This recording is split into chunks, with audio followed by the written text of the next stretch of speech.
Продолжаем, ребята. Тоже бычьем хвосте светлом.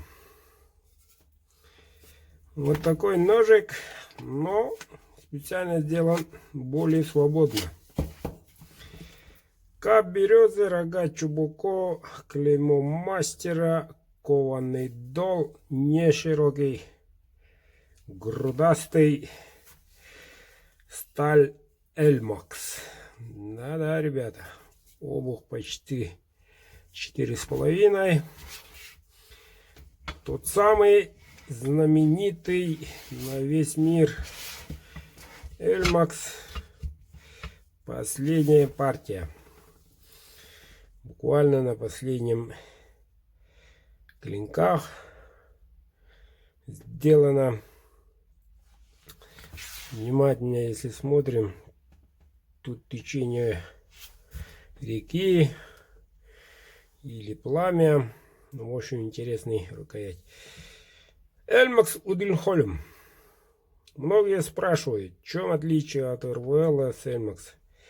Эльмакс, ребята, крепче. Он гибкость у него мало, чем РВЛ. По режущим кромкам 50-50 от закалки, от термички. Но если делать суперский стеклянный крепкость, ну и соответственно срок службы будет клинка недолгим. А так этот красавчик уходит в Магадан. Алексей, это твой. У Алексея моих ножей, если не ошибаюсь, четвертый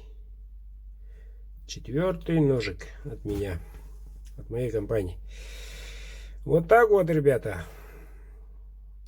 Заказывают сначала одно, потом понравилось. Ну, правильно поступают. Сейчас еще более крутые стали заказал. Заказано в октябре, продемонстрирую. Еще никому неизвестные порошки. Вот, в России только начинает вести.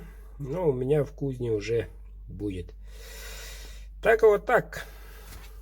Привет Магадану!